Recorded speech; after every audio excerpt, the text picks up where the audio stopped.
Do you like doing the intros, Ed? Not always, I guess. Not always. Not when I'm I guess gone. Are you like, oh, I'm glad I get to do the intro now? No, it just depends, I guess, what mood I'm in. Sometimes I could not be bothered. Sometimes I see Miguel like maybe overthinking it, or like he doesn't want to do it. So I'll just lead with it if I'm like, I've got the energy. Let's go. The good old Luis Roland, you know. Definitely have to hype into it. Kind of like, welcome back to Punch Drunk Nerd, the podcast where three friends, three amigos, three bambinos come together, talk about nerd shit. This week we are talking about Euphoria Season 3, Episode 1, the premiere of their new season. And we got a couple trailers we're going to talk about, with the Godzilla trailer, the Invite trailer, a new movie from Olivia Wilde, and a couple things that we've been into lately, and some nerd news. But before we do all that, let's introduce ourselves. My name is Luis Gonzalez, and with me is Ed Bull. And Miguel can't be with us today. We tagged each other out. He left and I'm in. I'm back from China and all. I've been gone for a week. We didn't have an episode last week because these two guys were trying to be nice to me and kind to me and not have me edit anything. But you guys did Twitch. You guys did stream on Twitch, didn't you? We did a Twitch. Yeah, we had an itch for a Twitch. They had an itch for a Twitch. And I definitely use international data to watch that stream when I was traveling in between flights. And I'm glad to be back. Glad to be in the States. Hopefully I don't have to travel anymore. I traveled 6 times today, this year. I had New York, Connecticut, Boston, San Francisco, Vegas, and then rounded it all out with Shanghai, China. But we're not here to talk about my I know, seriously, what a way to end it. But I'm here. I'm ready to settle back in, ready to keep doing this podcast. And CinemaCon has arrived, which is going to bring a bunch of new information about movies and what to expect in theaters and new technologies for theaters and such. But the big news is, of course, what's coming to theaters soon. Different studios go out there and they say, hey, these are the movies you need to be excited for. So give us a good business. And, this episode records on a Wednesday, released on a Friday. There'll be more studio news that we'll miss, but for what we have today is Sony. Sony had some news info and some more, right? You have more things in here. Lord of the Rings. That means... yeah.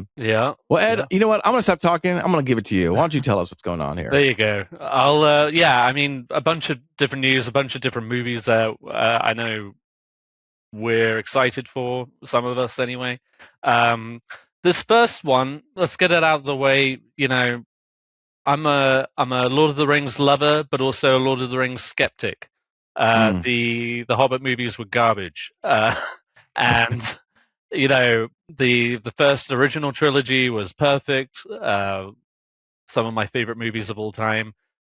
So I'm always hesitant when they're trying to make more movies in this world of never-ending IP and sequels, remakes, prequels, etc., spin-offs. They announced some time ago that they're going to be doing the Hunt for Gollum, and with the same old crew of Peter Jackson and I want to say it's Philippa or Francesca Walsh, whatever his partner is. I'm sorry. They're coming back and teaming up for this.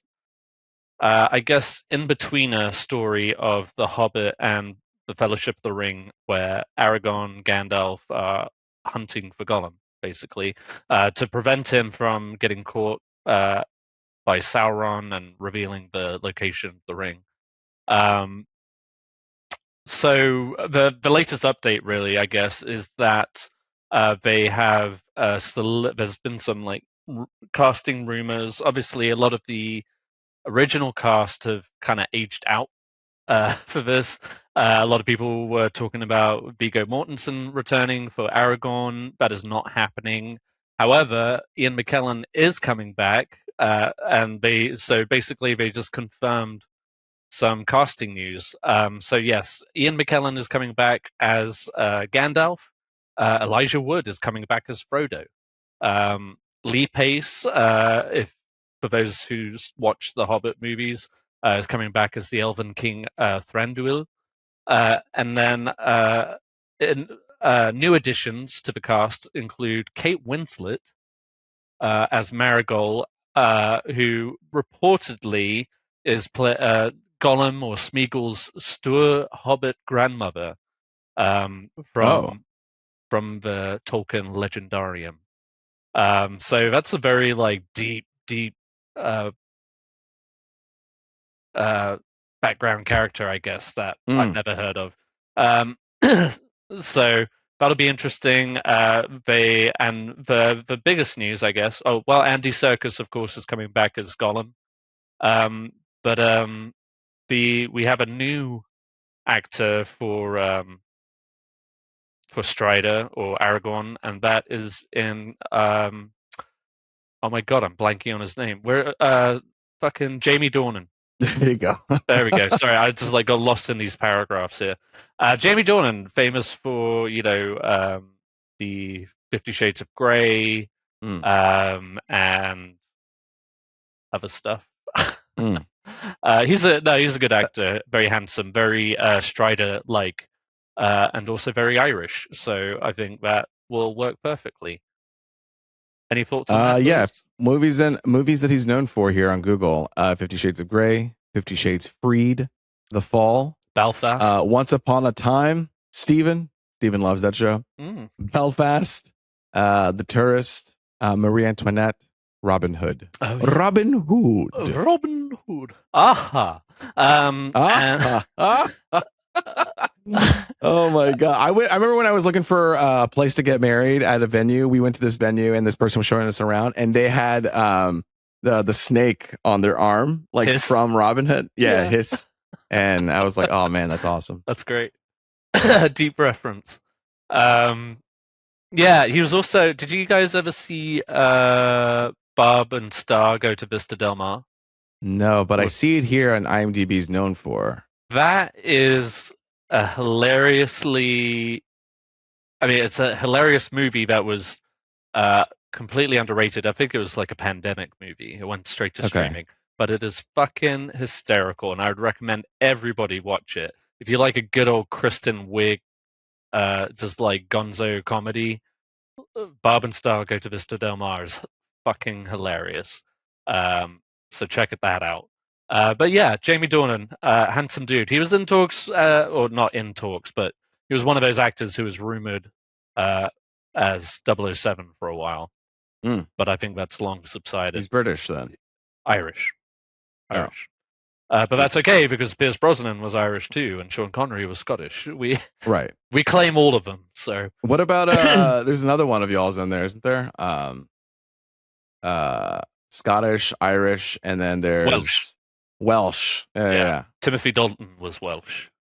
So, okay. So we ran the gamut on the whole Bond thing, and a little bit of Australia with the shitty one. I don't care about remembering. Well, he only came in one time and then left. Yeah, Does he count as part of British? He is a part of the official. Well, I guess the UK owned Australia. They owned everything pretty much. Exactly. Yeah. So this is supposed to. This won't hit theaters until December 2027. So there's still a ways to go. Right. I don't think they've even started principal filming yet. But it's very interesting. I'm skeptical, but of course I'm trying to be open-minded. I feel like they're just making these now because like to keep the ownership in the IP. Yeah. It's like in that clause, like if you don't make a movie every 2 years, somebody else is going to do it. Yeah. Which is I hate that rule because it just forces all these like movies to come out where it's like the Hobbit movies, and then it was the animated movie, and then this one, and so it's just like inevitable. Yeah, and guess what? If it's not going to be as good as the first trilogy, why bother? Money. I guess money. No, I mean that is the answer, but yeah. And I mean, if you're going to let anybody do it, it might as well be Peter Jackson. So, well, Andy Serkis is directing this one. Oh, word! I'm sure Peter Jackson is involved somehow. He has to be. He has to be like a producer. Well, and get Andy Serkis has dabbled in some he's done some movies that haven't really performed, but he also directed the Gollum sequence in the first Hobbit movie, An Unexpected Journey. And that was a really cool scene. So he knows Gollum inside and out, obviously. Yeah. So who better to handle that So, take it with a grain of salt. We'll see what happens. But Incredible. I genuinely thought this just was never going to come to fruition, if I'm being perfectly honest. But it seems to be happening. This would be a question for Miguel, but like I know he's not here, but I think there's supposed to be a Gollum game too. Yeah, they're doing like a open world Lord of the Rings game soon, apparently. And then I've got season 3 of Rings of Power coming out later this year. Wow. a lot of good stuff for you. Yeah. That's coming soon in 2027. Also coming soon is Spider-Man Beyond the Spider-Verse. We finally got a reveal. Finally. The first look images. And I mean, what can you say? They look dope. It doesn't really it lives up to the hype, is what I have to say. Like different styles, obviously different animation styles for different universes and stuff. And yeah, I mean, it looks on point. I think people are just ready for this to happen. What was it, 2023? Yeah, I think so, 2023. So it's 4 years to get this final one. But I mean, I have no doubt that it's going to live up to expectations. Yeah, they apparently showed the first few minutes of it, I think, of the movie. And it just starts right off where the second one ended, which makes sense because it's a cliffhanger. Yeah, for sure. Literally, play the next episode type vibes, 100%. where it's just like, in 5 seconds it'll switch to the next scene where he's still hanging, sparking his sparks. Yeah. And the other guys are on the rooftop ready to. That's right. They're ready to. They've come together to save him. Yeah. Yeah. I don't know. I mean, what else to say is that like they're doing the assignment and it should be dope. It's coming June 18th next year. So. Great. There you go. Moving right along. Digger, a movie that we don't have much information about, but you seem to have some. Well, that's the unfortunate thing about CinemaCon. Unless you're there, you're not privy to some of this wonderful footage that everybody apparently seems to be seeing. I know that Dune lovers got to see the first 7 minutes of Dune Part 3, and sounds awesome. But Digger is... So I wanted to point out, a handful of these movies, mostly because obviously the movies we're looking forward to. Digger is definitely one that's got my attention, that's coming out later this year, I think October. And it's the new Alejandro Gonzalez Iñárritu's movie starring Tom Cruise. And this one has been very much like under wraps. We got like an announcement trailer, I guess would be the best way to describe it, with Tom Cruise kind of dancing around with a shovel. But yeah, so we did get like some more details out of CinemaCon, but I just wanted to share to bolster that excitement if anybody's looking forward to it. But it might be, given Iñárritu and Tom Cruise, it might be a big Oscar contender later in the year.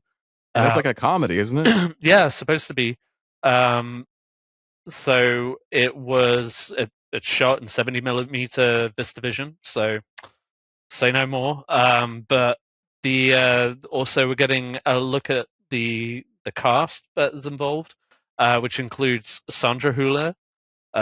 Man, she's this is her year. She's blowing too. up. Man, a lot of actors having the year this year. She's got like 3 other projects coming out, including or in addition to Project Hail Mary.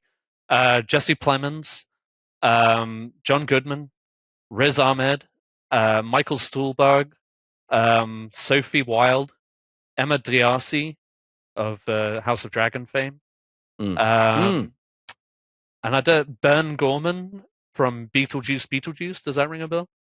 Nope. But Ben Gorman. I'll let you look that up whilst I continue. Oh, this is the guy. I always find. Wait, is this the same guy? Ben Gorman. I want to say this is the guy. Beetlejuice. Who he also reminds me of the guy who played what the guy that eats people in that TV show. Hannibal? No. Yes, Hannibal. Who played Hannibal? Mads Mikkelsen? Yeah, Mads Mikkelsen. You For get sure. Mads Mikkelsen and Bern Gorman in the same place. They're just some like weird dudes, and throw William Dafoe in there. But these two, let me see, Gorman. Look him up. Bern, like Burn, Gorman, like Gorman. Yeah. He was born September 1st, 1974. And what else is he known for? He Oh, was in 100%. Yeah, yeah. he. Oh, okay. I should know. I should have known that. Yeah, he was like in Pacific Rim. He pops up in a fucking Guillermo del Toro movie every now and again. Yeah. Yeah, I like him a lot. He's just one of those kind of creepy character actors that pops up. He's in our favorite movie, The Dark Knight Rises. Layer Cake. I like him. He's a good British actor for sure. So yeah. Anyway, well, there you Great. go. Oh, sorry. Go ahead. Oh no, go ahead. I was just gonna say. We got the cast and stuff, and then what the story is about. Digger is one of the most powerful and richest men on the planet, but due to a huge environmental mistake, he's brought the world to the brink of war and disaster. Sound familiar? Great. The president, John Goodman, demands that he fix the problem. Thus, Digger must travel around the world in order to negotiate peace or at least survival. Right, so this is straight up comedy. Yeah. There are some like Les Grossman vibes apparently. Some people have been comparing the footage to something like Doctor Strangelove. Okay. So yeah, it might be one of those just like, and given Alejandro Gonzalez Inarritu, like comedy might be a loose term. Yeah. Kind of like Birdman was a comedy. Right. Anyway, that's coming out October. Absurd. 2nd. Absurdist, yeah. Yeah. So Ed, you were talking about CinemaCon and how like all these like bastards that get to go to CinemaCon. You do realize we could also go to CinemaCon next year if we wanted to. Got our shit together. It's only $1,500. You know what? That's about the price of a fucking World Cup ticket. So I fancy my chances a little better with CinemaCon. Hey, 1,500 divided by 12. Nope. Hold on. You know how to do math? You ever done math before? Occasionally. 125. So if we paid $125 a month for a whole year, we could go to CinemaCon. Get a credit card, 0 interest, $125 a month. What do you think about that? I can manage that. Maybe. Right? Yeah. We'll see. Maybe in a couple of years. Give us some money at our Patreon /@PunchDrunkNerd. Get us to Comic-Con. No, CinemaCon. CinemaCon. Damn it. But they had some exclusive trailers on there, but trailers that are not exclusive and free for all. We got a couple. The first one is, let's talk about this one first. Godzilla -0. Yes. We get a first look teaser. Because this was out of CinemaCon. Oh, this one was out of CinemaCon, but we graciously got to see this as the people inside. So this is Godzilla -0. But this movie takes place 2 years after Godzilla -1. So direct sequel to Godzilla -1. I think I feel like if it happens 2 years later, I want to call it Godzilla -1. Wait. 1 plus 1. Wait, hold on. Godzilla +1. Right. You know? So the -1 was indicative of where Japan was as a country. Like they had just lost the war. The -1 was the nuclear fallout that was Godzilla. Right. We were so far away from square one. Right. We were at -1. So like Japan banded together and they beat Godzilla in that movie, so it brought us back to 0. Maybe? Right. I think I'm so. assuming. Yeah. Math. For sure. That's exactly what it is. So it follows the 2 lead characters who I'm not even going to try and pronounce here. In 1949, as they face a larger, more ferocious, regenerated Godzilla. The film centers on post-war recovery turning into renewed tragedy as Godzilla attacks New York City. What a great shot. First off, 2 great shots here. Well, a couple informative shots that we got at this teaser. Like only like 5 shots maybe. But one was good teaser. Like absolutely. With that. Yeah. Very, very proper, very good. And One thing is that things are a little getting fantastical. I feel like when the guy's flying in the air, you see him flying with these like blue little like floating, floating island lights things. So it's like we're taking this into a more, I wouldn't say completely supernatural, not to the place where Godzilla Kong supernova is, nothing like that. But it is like opening up some sort of like, I don't know, unworldly type of environment. And then the second thing I wanted to call out was how fucking big he is when you see him rise from the ocean behind that plane. Yeah. Mm-hmm. And then the third one is him you see a Statue of Liberty, and then you see him appearing in the corner.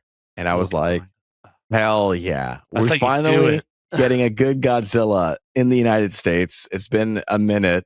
Yeah. I know we have the legendary Godzilla, but I don't know. I feel like this is cool. Yeah. Well, this was a Godzilla that in -1 that made Godzilla terrifying again.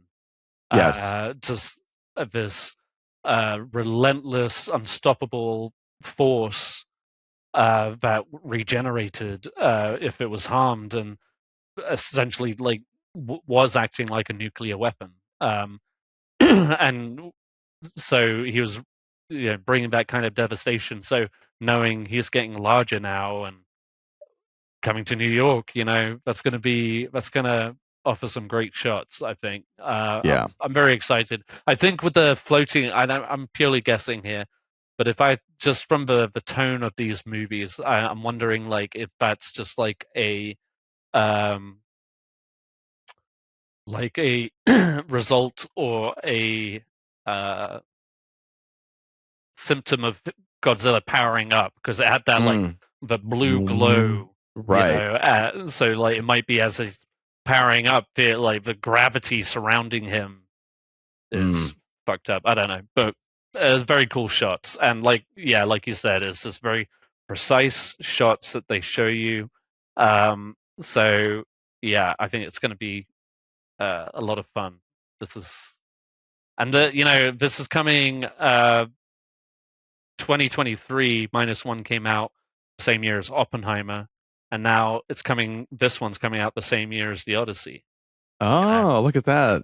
They're little twinsies. Yeah, little Nolan. Yeah. The director is Takashi Yamazaki, who directed the first one too. Obviously. Right. I'm looking at this teaser again. Yeah, it's probably the most because the other one felt, as for a Godzilla film, it felt pretty grounded. Yeah. And I think when I saw this shot, so I'm seeing it's like a bunch of houses in the air floating with like blue, like kind of aura glowing things around it. And it is the most like, okay, is this like a Marvel film, moment where it looks a little fantastical, but also I feel like I can give it that or whatever. I feel like they're trying to do something interesting. So you know what? I'm going to give it a chance. Yeah. Oh, 100%. But yeah. He looks incredibly massive. Yeah, that first shot where you actually see him, you're just like, whoa. And you know what I like about this too, Godzilla? You said unrelenting is that's the word, because he just moves forward. And I feel like sometimes like the new Godzilla Legendary, he's almost too mobile. He's too fluid. Like I think it's scarier when he's just like a force that's just like moving forward and slow and steady. Yeah. Slow and steady. Yeah. Yeah. Just like that slow stomp behind the Statue of Liberty is what just, love it, man.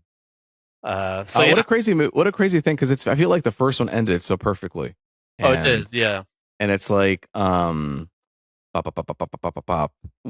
we didn't need to do it, but I guess money made us do it. Money, success. I mean, first Godzilla movie to ever win an Oscar. So yeah, I'll give them a shot. Let's do it. Wow. Okay, so live take here. I'm seeing the Fokker-in-Law official trailer coming out now, an hour ago, and we have Ariana Grande as one of the young couples, and then the guy who is what's his name from Superman, the one who gets all the chicks. Oh yeah. Fuck, I'm blanking on his name. The reporter, Jimmy. Yeah. So they're the couple here, and we still have Ben Stiller. We have Owen Wilson. We have Robert De Niro, and it looks like they're up to some shenanigans. We got the truth detector, the lie detector going on, Oh, of and course. yeah, who knows? Yeah. Who Who knows? knows I what this is didn't. going to I be don't like? think I saw the baby fucker or Right. no. I think Yeah, I saw that one once or twice, and then that was it. But the first one is a classic. the first two. I enjoyed Meet the Fockers with Barbara Streisand and Dustin Hoffman.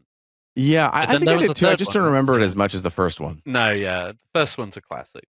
Sure. Um, that's going to be Damn, interesting. a lot I of mean, trailers. We'll probably talk about more trailers next week once we like yeah. round them all up. I guess this is like the first thing that Ariana Grande is doing after um, Wicked, so this is kind of a big deal, right? Yeah. So people love her. What I mean, I just never expected her to be in the in-laws, like the the Fokker the in-laws, like meet the Fuckerverse. parents. Yeah, the Fokkerverse, exactly. Yeah, I just yeah. never pegged her to be in this thing. Okay. Interesting. The circle of trust just got bigger. In theaters this Thanksgiving. Perfect. Let's see. Perfect time Any for other a Fokker movie for sure.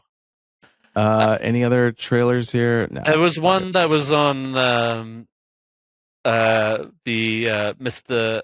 Oh no, wait. It was fuck. It was one about Putin with Jude Law and Paul Dano. And Jude Law is playing Putin. God, what the Wizard of the Kremlin? I saw that one. I mean, it looked all right, you know. The Wizard of the Kremlin. Okay. Wizard of, don't There's have much more there's to tell. also a new Zorro drama series. Yes. Huh. An upcoming French drama series distributed by MHZ Choice and Kino Lorber Media Group. Witness a pivotal scene, blah, blah, blah. 1821, LA in turmoil after the sudden death of his father, blah, blah, blah. Decides to bring Zorro back to life, blah, blah, blah. Yeah. Premieres June 30th in the US. Ooh, okay. So there you go. A French Zorro take. French know what they're doing. Yeah, Zorro French TV series. Okay, well then that's it for trailer talk. Let's go to our feature discussion. Me and Ed actually, it's Euphoria season 3 premiere. Miguel actually watched Euphoria before both of us, but me and Ed we started catching up this year, and I think you caught up a while ago, and I literally caught up it on my plane ride back from the States, from China to the States. Arrived on Friday, finished the series, and then 2 days later, watched season 3. So season 3, the perfect flow, Luis. You did it just right. I did it just right. I was worried I wouldn't make it in time, and I did it just right. Euphoria season 3. Ed, you got any like synopses or fun facts about this before we jump into it? I was just trying to like find. It's always hard trying to find the season. Oh, here we go. Actually, I just found it. Okay. Yeah, season 3, episode 1, called Underlay. Andale. Why did I hesitate on that? Andale. Yeah. Andale. I was going to say Andale. That would have been worse. A few years after high school, Rue's debts finally catch up with her. Hoping to finance her dream wedding, Cassie tries to become internet famous to the disapproval of Nate, who's juggling the demands of running Cal's business. So, yeah. Yeah. Now, I don't know. We don't have to go into like what reviews have been saying I haven't about seen any reviews. Okay, well, let's keep it that way. Okay. But somehow I feel like Sam Levinson is not long for this industry. But this, yeah, I mean, it kind of falls nicely back into the rhythm. I didn't have any issues with this episode. I feel like maybe some people are trying to find issues with it, but it felt very much true to the characters, at least that we saw. We didn't see Hunter Schafer's character. Why am I blanking on her name? Jules. Jules, thank you. Yeah, we didn't see Jules. We saw a little bit of Maddie. but mostly Cassie, Rue, and and a little bit of Lexi as well, played by Yeah. Maud Apatow. Lexi, Maddie, Cassie, Cassie, Julie. Jude, A lot of E's here. and that one girl, She got Kate, cut. she's out. Yeah, she's out. She didn't want to be there. Oh, and we did see Which is a little Coleman Domingo too. You've got to have a bit of Domingo. oh yes. Yeah, because I saw season 2 and I knew really nothing about it or like what the word was, but I did notice her character was so like cut down before like compared to season 1. Yeah, As it was going on, I was like, oh my god, this is like, where's her story? What's going on here? Yeah. So I don't know any of the backstory behind all that, but I think when season 2 aired, the first when I was first watching it, and they teased the Lexi and Fez interaction, I was like, oh, this is so adorable and awesome, and I love this partnership. I hope we get to see more of it. Lo and behold, it was like a main thing in the season that we saw, and sadly, we won't be able to see more of that. But as far as like my first impression, like impressions of the show, I think the characters do fall into play. Well, like Zendaya, like, oh yeah, that's Rue. You know, you see, because I think obviously we've seen Zendaya in a lot of other things, and you wonder like, oh, can they fall back into the character that they've portrayed? And it's just like, yep, that's her. And Cassie, yep, that's her. And I think the only thing I will say this is that it is a different feeling than the other 2 seasons. And you can say that because the music is different. I think the filming is different. Yeah. Even the title card, the way that it's always presented was done differently this time, where you usually have kind of the iconic Euphoria logo on black. And then in the last couple episodes, season 2, they started having a video image underneath the title card. And here was just like completely like almost like old time cinema title card. And it seems like he's being way more like funnier. Well, they were doing the whole season. The whole bit in the they're doing the whole bit in the desert. I don't know, setting the tone with. But he's never done that before in his other episodes where he like. So, well, I guess maybe at the end of season 2 when they did like almost like a sitcom-y portion of the show where Lexi was talking about her doing her own like play, and they made it almost like a sitcom style. Yeah, sure. But for the most part, he's never really like kind of leaned into like, oh, I'm doing a genre episode, you know? Yeah. No, that's true. Well, we also know that he fell out with the composer of the show too after season 2. Right. What's the word on that? I heard 2 different things as far as like what happened, but I hear that maybe he didn't want him in season 3 because of just the tone shift, or did they butt heads? Everything I've read has been just boils down to them butting heads, and now the composer just doesn't want to talk about it. So we call that artistic differences. Right. So yeah, but I do know I know what you mean. I feel like and maybe that's deliberate, and we'll see if that's going to continue throughout the whole season, or was that just how they wanted to open the season? I guess we'll see. It almost feels like the show has been rebooted in its own way.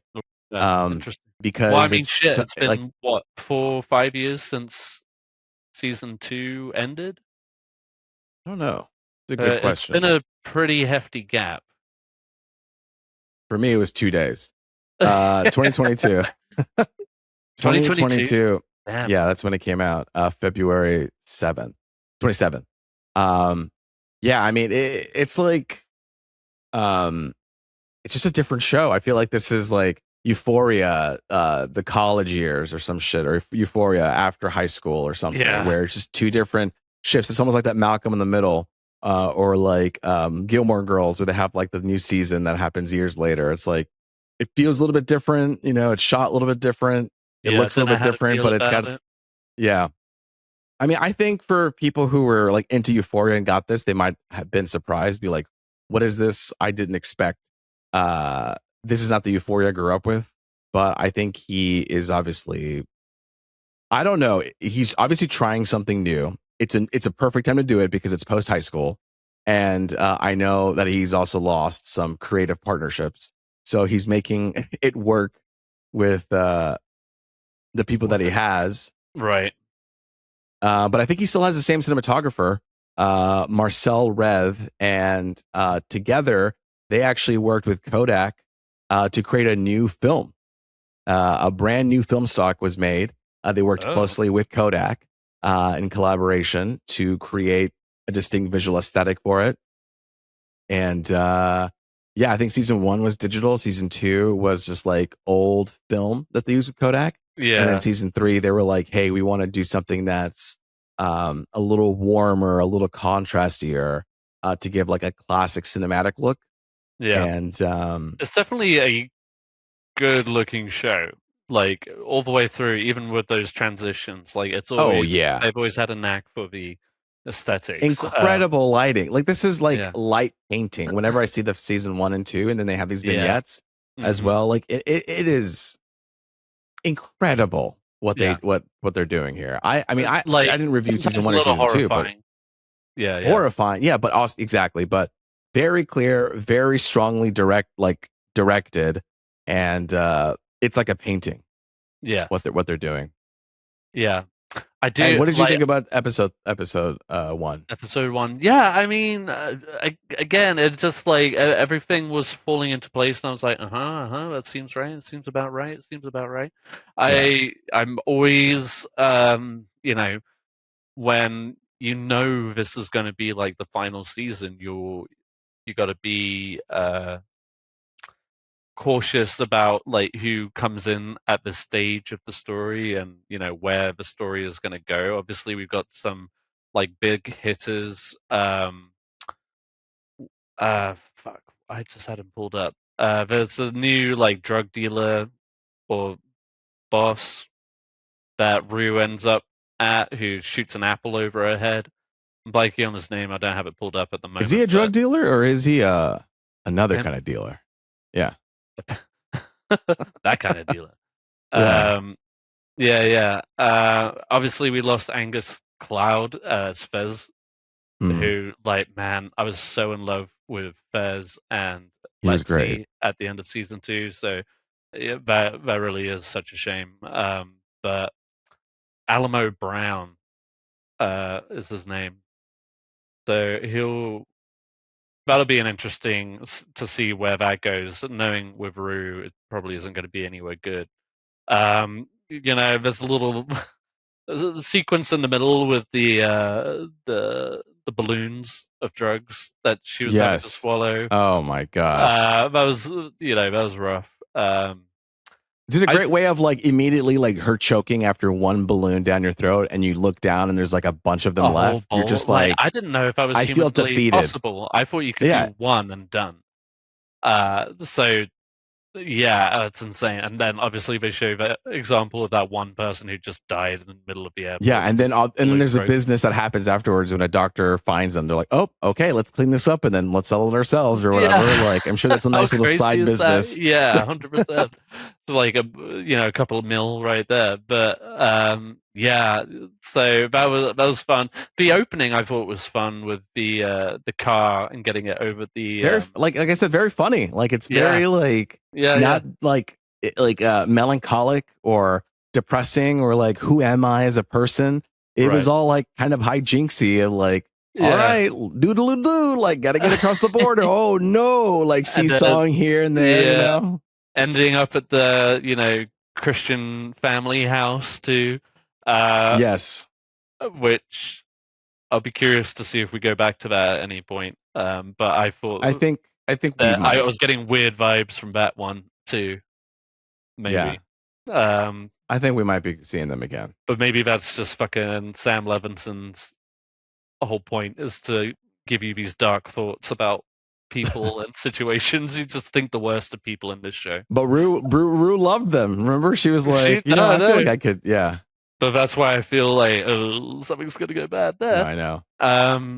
Man, I mean, just little flourishes that made me feel like, oh yeah, we're back, kind of thing. Like the Hmm. the apple over the head with Rue and her Yeah, that was reaction good. after he pops it. I was just like, that's why Zendaya is, Yeah. Zendaya, I guess. Really, I'm looking forward to seeing more of the characters and see how they develop. I didn't find myself like overly interested in the Nate storyline. No, very. He's probably seems the most out of character, but that Yeah. also could be a story element too, where it's like when people are in their prime in high school, and then when they get out of high school, Oh, they're not. 100%. Yeah, yeah, yeah. He's like Um, expected to be like so like yeah, essentially like his dad, just like a it's almost businessman who it's yeah, knows. it's almost too early to tell like what's about to happen in this show. Like it's because it's like it feels like a brand new thing. We're setting it up. We're still setting up all like the Yeah. stakes, the people, who these people are now. Like we're redefining these And we characters. haven't even met And so everybody again. to Yeah. right, we have like you said, we haven't seen even Jules yet, and then Maddie's doing stuff, and so um it's kind of hard to like. It's just like if you trust him and you like Euphoria, we'll see if you give it another go. Yeah, yeah. Um, but I definitely was like There's gonna taking be swings. yeah. There's 8 episodes for this one. So Great.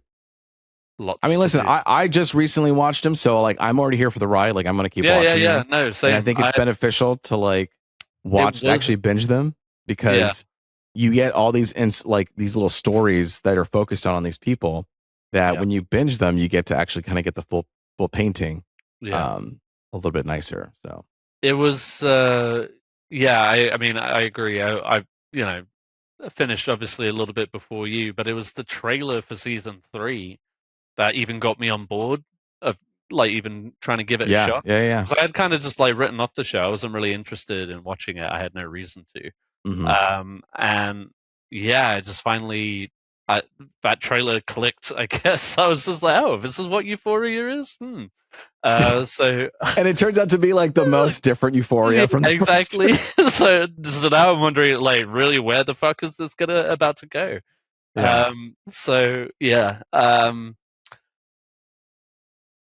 yeah, it'll just be interesting. Like they've set up a few things, got a few more to be set up and reintroduced to, but I'm optimistic. I'm not having a bad time. I'm not angry at anything. I'm just here for the ride. yeah.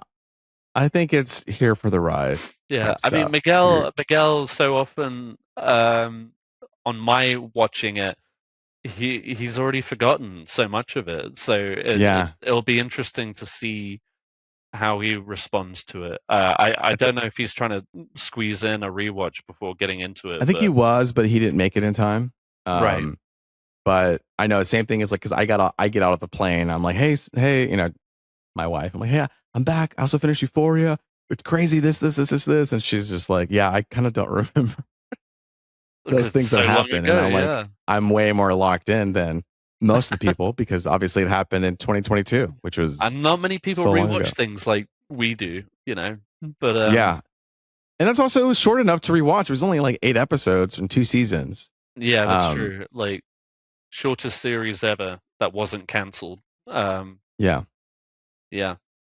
I don't know, So, man. Like I liked the first 2 seasons, and I liked oh what yeah, no, Sam I was Levinson sold. was doing, like visually, and like what these people with these characters are going through. I mean, I liked all the characters. I thought As the far as like I second season interested. was astounding. There was so many like such dramatically intense sequences Yeah, and performances even that just like yeah, yeah. really just like stayed burned in my brain. I was just like, damn, Listen, this man, he is knew how to direct those moments. Like you 100% can't and write them. Yeah, like I, and write them. yeah, I mean, no, it's and yeah, like in that short period of time between the seasons, yeah, like some of these actors did blow up all of a sudden, and they're moving on to bigger and better things, I guess. But yeah, I mean, this Euphoria was where it all started. Like, How do you follow up? No Jacob Elordi, no Yeah, Sydney Sweeney, no Zendaya. I mean, I know there was a bit of Zendaya before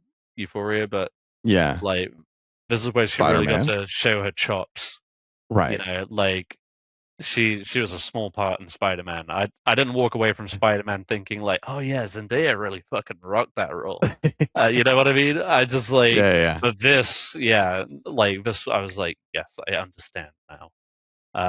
And yeah, I mean, everybody's great in it. Cal, Nate's dad, fucking Yeah. phenomenal. Like, never expected that kind of performance from that guy from Grey's Anatomy years Oh, he's from ago. Grey's Like, Anatomy. Okay. yeah, he He kind of was reminds me of Josh McSteamy. Brolin sometimes, Yeah, 100%. like the way Oh he man, yeah, talks. like they could, yeah, 100%. They could be like brothers or cousins. Brothers. Yeah. Yeah, 100%. Oh man, oh yeah. Here's my uncle. It's Cal and Val. Oh, whatever. Bad improv there, but yeah, no. That's hilarious. So yeah, I mean, we get to look forward to that every Sunday. Now we're a part of that team. Like, are you gonna keep Yes. watching it every Sunday, or are you gonna wait? No. I think so. I think it's gonna be like my Sunday watch. It's definitely something to look forward to. Yeah, Just to feed my eyes to be like, oh man, what are we gonna see this time? yeah. Um, I mean, it's definitely got that kind of intensity, like to leave you wanting more, yeah. generally speaking. So, yeah, now I'm here for it. Season All right. 3. Well, season 3. Here we go. Tune in next week. We'll keep talking about season 3. Before we move on, I forgot we skipped a trailer. That was my bad. The invite. The invite. You want to talk about it real quick? Yeah, let's talk about it. So Go for it. Olivia Wilde had a movie some time ago called "Don't Worry, Baby," or "Darling." Don't worry, darling. Don't worry, darling. baby. Don't bother about me. Don't bother me. No, don't worry. Is it don't worry, baby? No, that's not right. No, it's darling. Don't worry, darling. Don't worry about it, darling. Don't worry. Don't worry, darling. Don't worry, darling. Yeah, 2022. Came out 2022, the same year as Euphoria. And you know that movie had mixed reviews. I didn't much care for it. Miguel loved it. That's right, he did. Yeah. But anyway, I didn't. You know, she also did that other comedy that I'm blanking on now. God, I'm on a roll tonight. Olivia Wilde. Tron. Yeah. The Change Up. Cowboys and Aliens. No. She just did this. Booksmart. She directed Booksmart. Oh yes. That movie is great. That's a hilarious film. I love that movie. So yeah, I'm I'm open to seeing. And then, so this is a movie starring Seth Rogen, Penelope Cruz, Edward Norton, and Olivia Wilde. And it follows a dinner party that spirals into unexpected places when a couple invite their enigmatic neighbors over.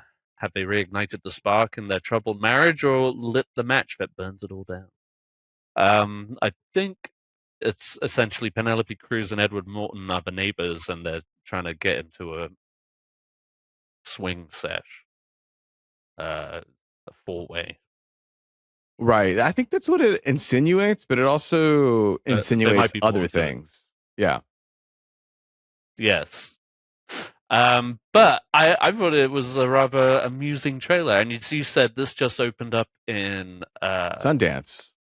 What was the festival? Sundance. Yeah. I was looking to see some shorts because they do like a digital Sundance experience where you can buy a ticket for one movie for like $30 or something. Yeah. But then you can also buy like the shorts. Yes. Yeah. I was going crazy, dude. I was going to be like, I'm going to buy like 5 movies. I'm going to get the short package. I'm going to do it all. But then it was only like you had access for like one weekend. And I was like, I'm never going to see all of that in one week. And what am I doing? But I did see it on the list. And I think that one sold out immediately or wasn't available online because obviously it was Olivia Wilde directing movie. But I liked it. The trailer, it seemed like a good Seth Rogen kind of comedy here. Good to see Penelope Cruz again. And it was just kind of like this, a little bit of a snappy trailer where moments felt very like cheeky and cute, but also like mischievous and just kind of like more of this couple drama that I feel like's been in circulation as of late. It's with happening. the roses and the And drama the and drama. the invite. Speaking of the drama. Okay, hold on. I'm gonna have to. I think I'm gonna try to see it this weekend. Okay, But I I can also wait. want you to talk about it. You can wait. I can wait. Yeah, because frankly, it's a movie that I don't want to spoil, I don't want to and be spoiled. it Yeah, would be more fun to get into some of those details, because I think a lot of what the discussion about this movie has been is the the drama. turning point, the Right. drama. Yeah, the turning point in it that it's really, the movie is about the repercussions or the reactions to that moment. That point. Yeah, yeah, and I know it's been divisive with certain audiences, so I'm very curious to hear your thoughts. I was really hoping when Miguel said the other night he might go see a movie. I don't think he ended up seeing anything anyway, but I would have secretly loved for him to see the drama. He keeps saying he's a Zendaya fan. Prove it. You hear that, Miguel? Um, but no, it's. I'll just say it was. I saw it on a Tuesday night, and I had a great audience. It was like packed, and yeah, it's just that kind of movie that garners those kind of responses. And then it made me want to go back and rewatch Dream Scenario, which I did. Yeah, So you did. Yeah. they are vastly different, but it is uh, that same kind of energy in a Yeah. sense where you think it's going one way and then he flips it on its head and Mm-hmm. does something A little, completely drastic. little bit of, underlying chaos underneath. Yes, absolutely. And Yeah. throw in Robert Pattinson with that, and Zendaya for that matter. Yeah, it's. I had a good time with it. I'll just say that. So no, I'm happy to wait. And if you think you can I've been watch it trying this to. weekend, yeah, I've only seen like two. I think like two movies this year because I've been traveling, and so it's been like really hard on me. Like it's been very difficult. So, but like there's so many movies I can catch up on. Um, but this is the one where I'm like, if we can this weekend, I want to okay, see it. yeah. Just I hope because you I do. And it's think short and sweet. It's like an hour and 35, 40 perfect. minutes. Yeah, Yeah, I just want to it's get gonna be ahead fun. of any other discussions that I see online. Everything else is like, if I get spoiled from what like Mario Galaxy, it's fine. Yeah. And Or this is the thing. I think it is just like exclusively that one major point, but if it's spoiled, I just think it will diminish that dramatic reveal, yeah, because it is all about that like guttural with the reaction to audience. it with the audience around you, yeah, as well as the people on screen. You're just like, "Ooh, who are you gonna?" Yeah, Yeah, it's very interesting. I haven't been able to talk about it with anyone really, so yeah, that man. would be great. Well, I'll save it for next week, but Okay, to all the listeners, go see it. You know, go see it, and then we can all kind of listen to movies it and talk about it movies like together. the drama need to make money. That's what we want. So and Yes. with Euphoria season 3 and the drama, Zendaya's year and Robert Pattinson's year is off to a great start.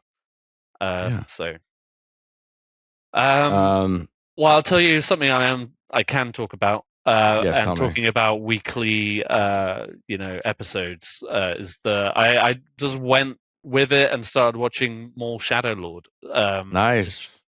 for shits and gigs. We've talked about the Clone Wars in the past. I know I've never got around to watching Rebels. I'm thinking one day I will eventually. I just haven't pulled that trigger yet. But since this was new, I was like, why not? And the episodes are always so short, sweet. And they're on 4 episodes now. Okay. Just watched the fourth one today, and the fourth one was actually a really good episode. What I love about any of these animated shows involving Star Wars is just the ability to take it to different places without feeling gratuitous or just like, I don't know. They somehow just feel incredibly sincere, and this doesn't feel like it was just like, we need to keep the Darth Maul story alive and going. It feels like just like a singular chapter, certainly, of like a certain event. It's not trying to intertwine with every other thing that happened in Star Wars or the Clone Wars or whatever. It's just a continuation of after the fall of Maul in Mandalore, and Hmm. after the fall of the Jedi and everything. Everybody's trying to just survive, and he's trying to disrupt local syndicates and eventually get his revenge on, Palpatine, uh, the Jedi, the Empire itself, and then also these other crime lords. So, but man, what I do love about these animated shows is just they really nail the visuals of Star Wars. Mm. Like they really play with the shadows and the lighting of the lightsabers. They really know what to do with Darth Maul, and it makes you long for that live action adaptation. But you just feel like they would never do it justice. Um, and this as was resulted in me also going back and rewatching The Acolyte, which I did in like 2 days. Oh But yeah. man, I really love that show. It's such a fucking good show. I, I Um, I think that show gets overheated, and uh, so much so that it starts to make people believe yeah, like more so of that opinion. That makes sense. Like yeah, I yeah, yeah. think if you dislike it, it's one thing, but I feel like it almost amplifies it to another level where it's like that is the worst thing I've ever seen, and it's like, okay, Never I've seen was. worse, Oh, you know? 100%. Within the Star Wars realm, yeah, you bet. Yeah. Those same people really wanted a Boba Fett show, and look at what happened with that. Garbage. Uh, Garbage, absolute garbage. So yeah, no, I mean, so far it's been fun, and I'll stick with it. At this point, honestly, I think it's already halfway through. So yeah, I'll just see where it escalates to. Yeah. But it is fun to revisit that. I would say my one critique of it is just like I feel like some of the voice casting is kind of miscast, kind of like stunt casting. Mm. Just like Mm. big names for the sake of big names. When for an animated TV show on Star Wars, you could have done anybody, Yeah. but like some of them just don't feel natural or right with the characters that they're. Is Chris Pratt in here? No, one in particular is Wagner Moura of the Secret Agent or Civil War. He also did the voice of the wolf in um, Oh, oh, oh, oh, the oh, yeah. recent Puss in Boots. Um, he, I like he's got a really good voice, but the character he's voicing, it just doesn't. It It feels doesn't weird and fit. awkward. It doesn't fit. Yeah, like he has trouble saying the word Maul, for instance, and there are like Yeah. several moments where he Mole. says it differently Oh, each okay. time, and I was like, you're really struggling with that one, aren't you? But that aside, it's been entertaining so far. So, and that's coming out every week I want to say on Sundays. But they've got 4 episodes up on Disney Plus right now, and it's a number Yeah, one no, this show. was a series I was trying to watch to download on the plane ride, but couldn't. I didn't have access to it because I was out of the country, and my Ah, VPN was able to get a lot through a lot. yeah. But for Disney Plus, it just did not work. I wasn't able to download anything on Disney Plus with my Alas, VPN. alas. The guy, I wanted to do a little research on this, on who is developing it, and it's created by Dave Filoni, but it's also not only developed by Dave Filoni, but it's also developed by Matt Mitch Michnovitz, and I'm looking at his IMDb here. First sign of Star Wars is Star Wars: The Clone Wars Legacy, the original Clone Wars. He Okay. was a writer for that for 4 episodes. He did 11 episodes of Rebels. He Okay. wrote the story and wrote Jedi Fallen Order, the video game. Oh, okay. Um, and then he did the Clone Wars. He wrote 11 episodes. Um, couple episodes. He was a written and story editor of The Bad Batch, and then boom, he's in the system now. We got Star Wars: Tales of the Empire, Star Wars: Tales of the Underworld, and then now Star Wars: Maul, Shadow Lord. So this guy knows how to write Star Wars. He knows how to write Star Wars, and he wrote 72 episodes of 24. So that's where he really got a lot of his kind of well-known reps, I suppose. Right. Well, you're doing a good job. What was his name? Matt. Matt. Good job, Matt. Good job, Matt. No, I forgot. Yeah, I'm glad you put it on the list. This is a good, like, sometimes certain shows you want to watch at certain times, and I feel like this could be a show I could watch late at night. Man, yeah, I think a big part of me is I went so fucking hard on movies leading up to the end of the year. Yeah. And I keep watching my movie. Right now, I'm kind of like, I want to watch old movies again. Yeah. Which is kind of what I'm doing. And then, just kind of catching up. This is kind of generally the time of year where I'm catching up on my shows. So obviously, I caught up all on Euphoria. Me and Sarah have been watching some different British comedy shows, which has been great.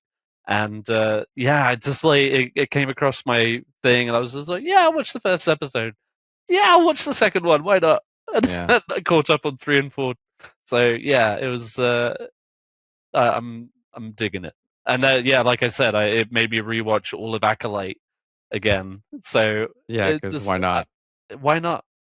And I still, now that we're seeing some transitions in the Star Wars world or Lucasfilm, I guess, I'm hanging on to the hope that maybe we'll get like a second season of the Acolyte one day. That's not going to happen. Hope. It's like if that or the Eternals coming back.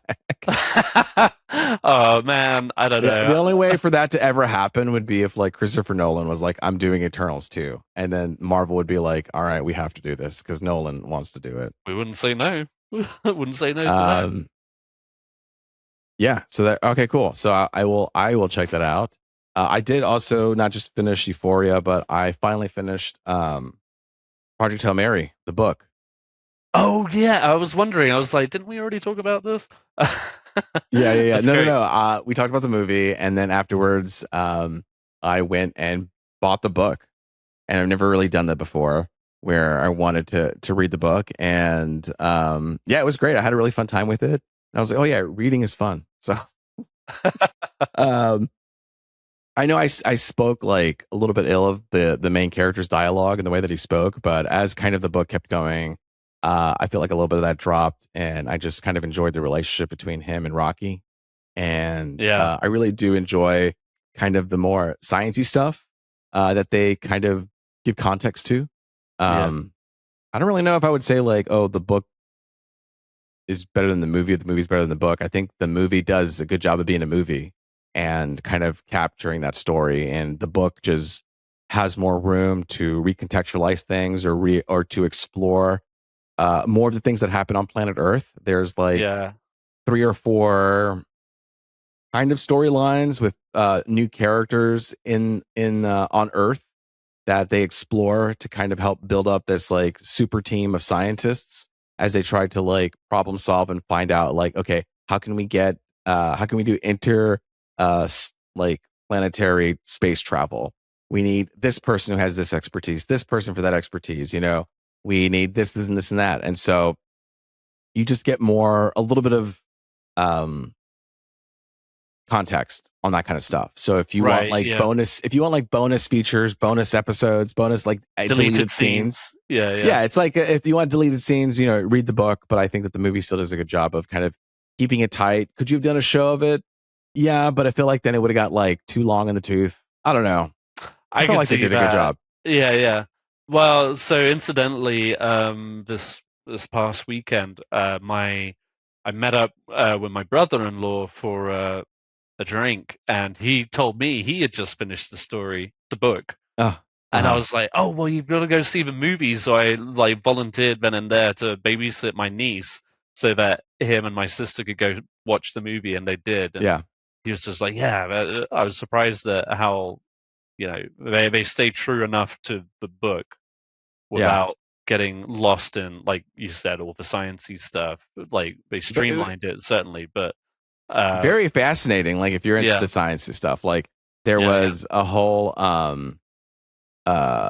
what's it called, scene breakdown where they took the astrophage killer from the planet.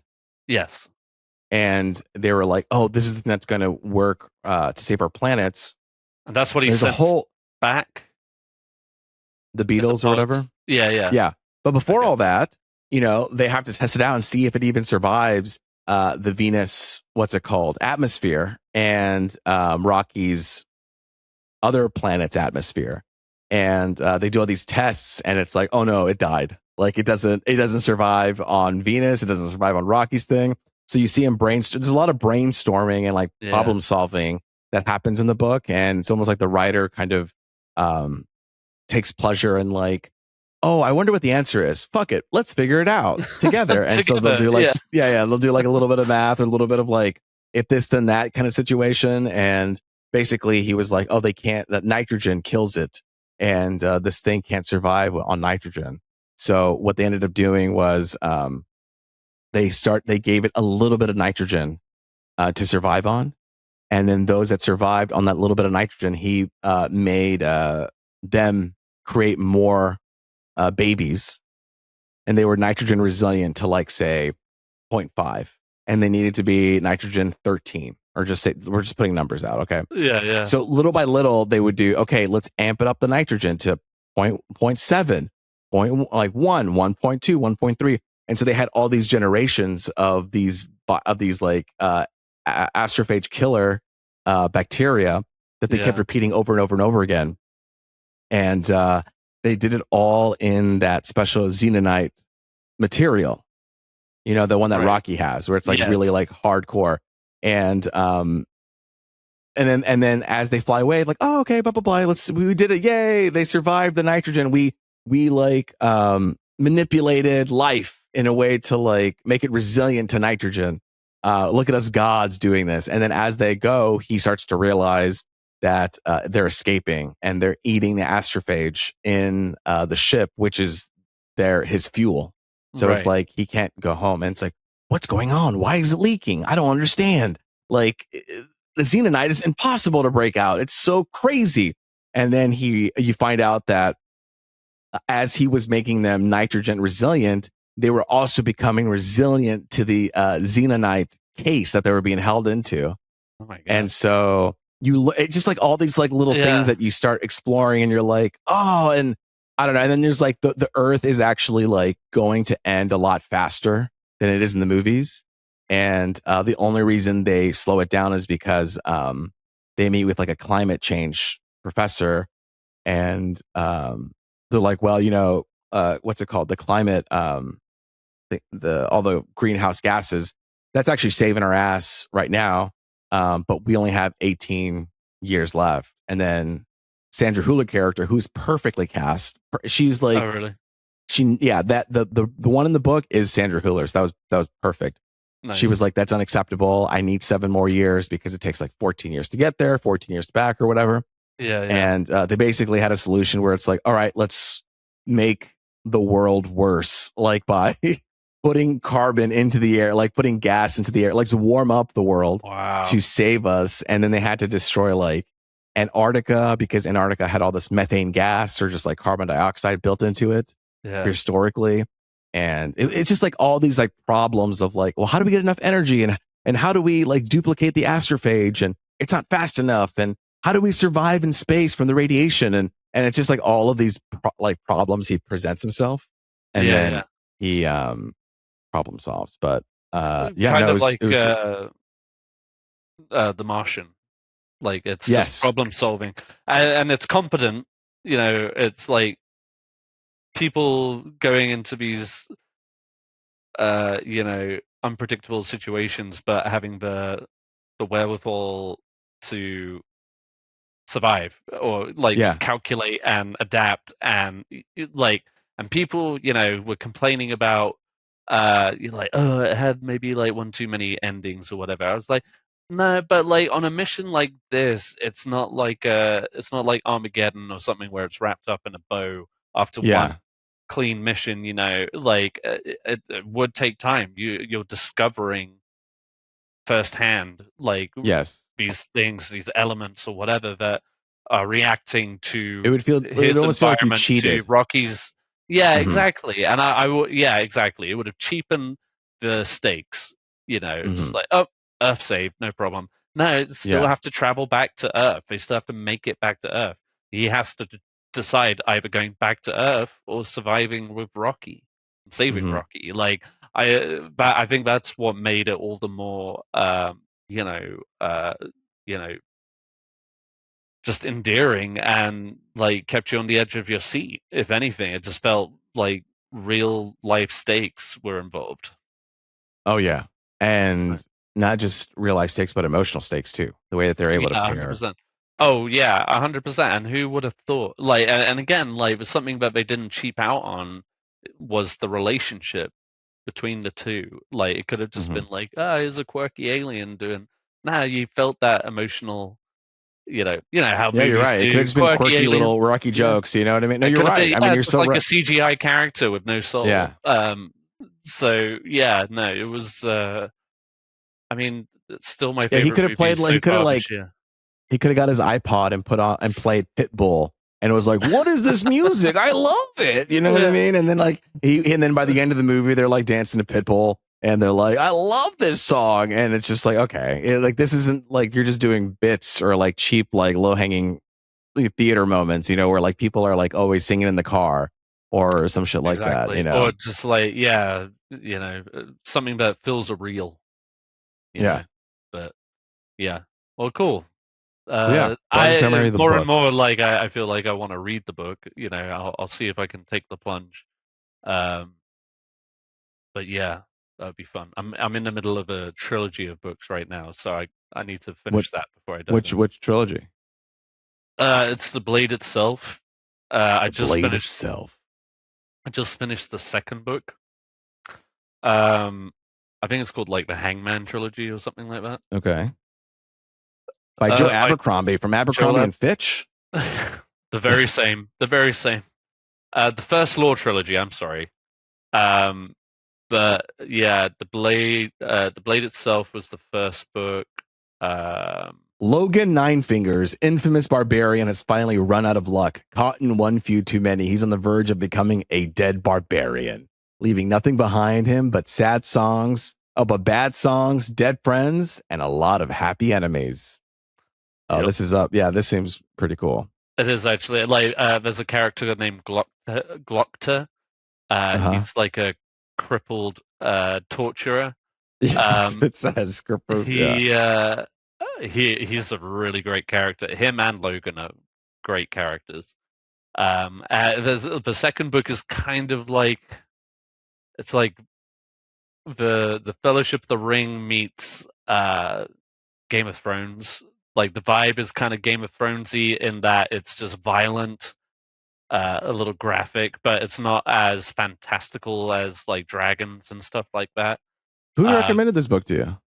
my friend Ryan got me the book for my birthday a couple of years ago, and it took me a minute to get it, like properly into it, and then he shared his Audible account with me and just told me like I had to listen to the audiobook, which I did, and it just so happens that the narrator for that was very talented, and Okay. it's sucked me right in, and I flew through the first and second books, and I'm just kind of like on a breather before I start the third book.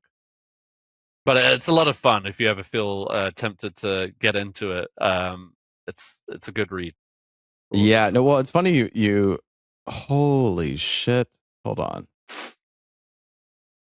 There's the series. There's like a more okay, this is a lot.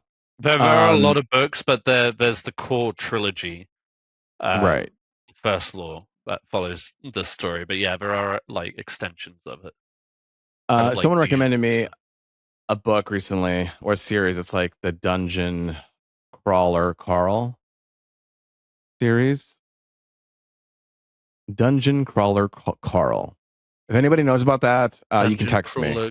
Carl. Dungeon Crawler Carl. Carl. There's like C-A-R-L. I think CARL. Then there's like 8 books right now, and 8th book is coming out. And then I think someone told me that Seth MacFarlane is going to do a TV show based off of this. Okay. Blending sci-fi and fantasy with dark humor, action, satire. Where protagonist Carl and his cat Princess Donut are forced to survive a deadly intergalactic game show that is taking over Earth. So this, and then the Reddit here says incredibly disappointed with Dungeon Crawler Carl. I just got recommended it.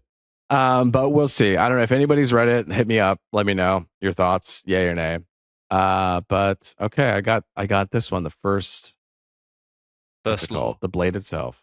The Blade itself is the first book. Yeah. The second one is Before They Are Hanged. Before They're Hanged, and then The Last Argument of Kings. Okay. Yeah. Well, there you go. Yeah. See, guys, we don't just talk about movies and video games. We also talk about books. We read books. Yeah. We're knowledgeable. And then next week we'll mention some albums. We'll cover the game. And then the week after that, we'll talk about some paintings that we saw in our local art museum. Yeah. We're cultured. We'll talk about cooking. We already do food all day. Yeah. Yeah. But tune in next week. We'll talk about some more stuff. Hopefully we'll be able to watch the drama. I'll watch the drama. We can talk about the drama. We'll talk more Euphoria. We'll talk about all the new trailers and news that come out from CinemaCon.